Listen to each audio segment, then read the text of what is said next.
Are you here, miss? Yes, I'm back. He didn't say much, but he was worried that Gerald would enter the main building and watch Ayla's face closely, showing his concern that the bastard had done something. What's wrong, Cloud? She tilted her head with a look of ignorance.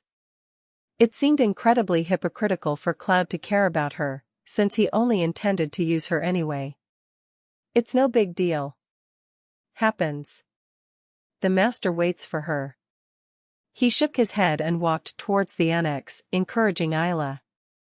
And as soon as she arrived, she was taken to Byron's room instead of her own. Come quickly, my daughter. Byron feigned composure and sat slouched in his comfortable chair, but his expression was not entirely relaxed.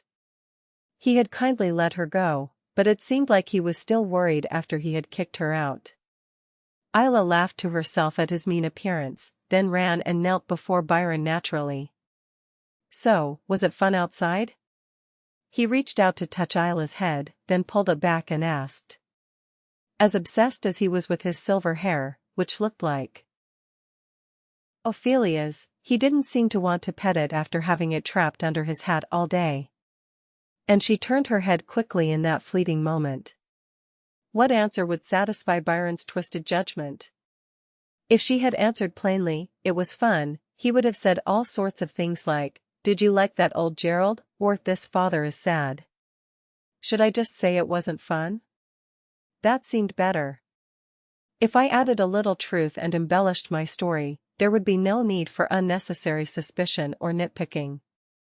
But since he had let her out after so long, if she just said that it wasn't fun, he would definitely think she was ungrateful, so it would be better to add some good things as well. No. It wasn't very fun.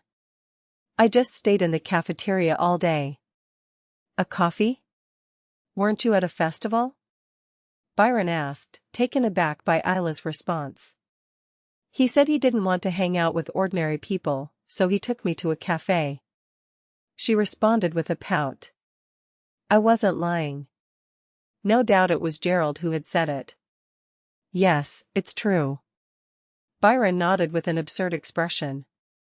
He clearly believed Gerald would be a good fit. Still, the cake was delicious, and oh my. I also had a fruit tea that I had never seen before. Ayla chattered excitedly, remembering the food she had eaten at the cafe. Her charming voice must have had some effect. Byron nodded with satisfaction. I've heard that around here they pickle grapefruit in honey and eat it that way. I'm glad the cake was delicious. Ugh, stop it. Ayla let out a small secret sigh. He felt that he had passed Byron's test without problems. His mood seemed to have improved, Ayla thought, a smile on her lips as she thought of an interesting plan. It was a shame to let that useless Gerald go like that. Oh, but father, that child called me insignificant. What does that mean? I am your beautiful daughter. Ayla looked at Byron with eyes that seemed ready to burst into tears. How could Gerald know that she was not Byron's biological daughter? It must have been passed down from father to son, and then to him. And Byron would not have easily revealed such a secret. He must have insisted that it be maintained at all costs. Byron couldn't leave Gerald alone, because he dared to let Ayla listen to this nonsense about trifles. And as she had predicted, Byron's eyebrows raised unusually high as he heard the story. It was a sign that he was deeply uneasy. What are you talking about, my daughter? How dare he say those things to you? It's an insult. I'll give him a good beating, so don't worry. Come in, wash up and get ready to rest. You must be tired today. Byron, speaking thus, smiled sweetly, but the corners of his lips trembled. It seemed that at any moment he was going to go to the Earl and Gerald and throw a fit at them for their negligence. It was a relatively light punishment for what Gerald intended to do, but at least it would vent some of his frustration. Yes, father. Ayla nodded, feeling refreshed. There were many unexpected turns, but Ayla enjoyed the festival and even met people she missed. It was an incredibly lucky day. Gerald was locked in his room, avoiding his father, who kept nagging him, asking him, "Did you have fun after being so stubborn?" He was so angry that he couldn't stand it. What kind of girl could be so proud of herself?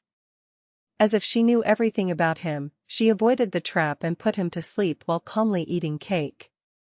The more he thought about it, the more resentful he felt. Gerald had tried to treat a low-class woman, who was not even the daughter of a distinguished guest, kindly and play with her, but she didn't know her place and ended up playing with him. Remembering her eating the cake with that fresh face when she woke up, he felt his clothes turn inside out. And, above all, he was the furious one. "Do you think it's nice to see you eating cake after being treated like that? You're crazy?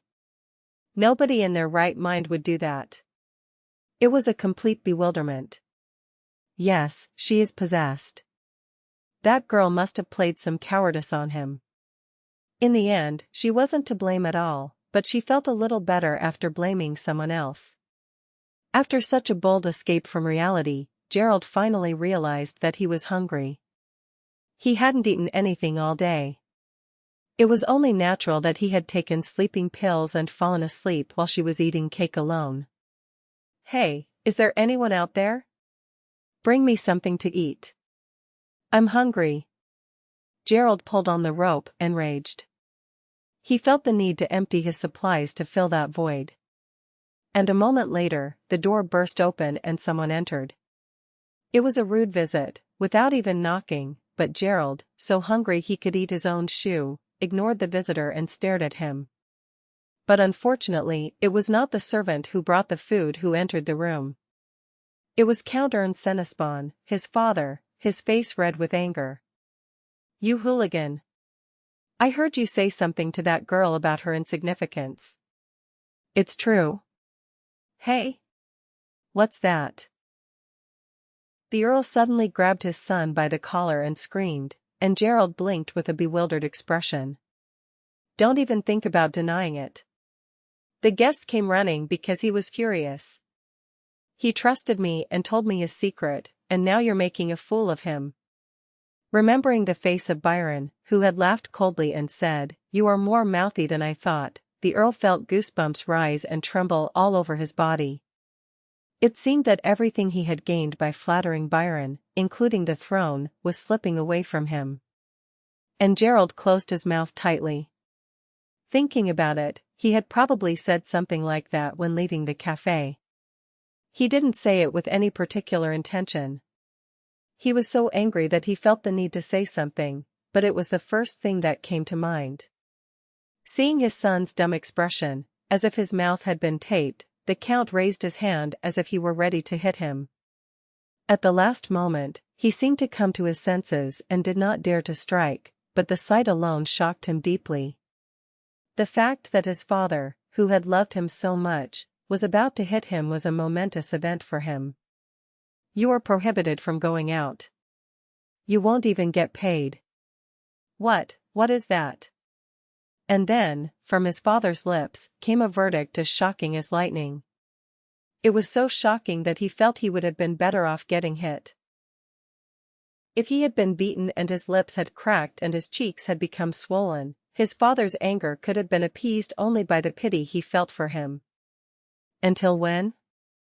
Gerald asked timidly, watching the Earl's expression. Although he thought to himself, he felt like he had done something wrong.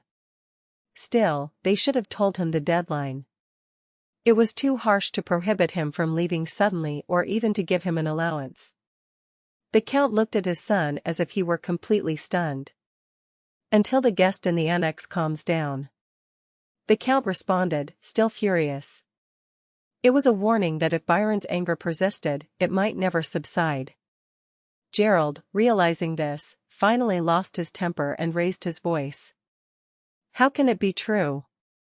You are treating me unfairly. It was that girl who took her first."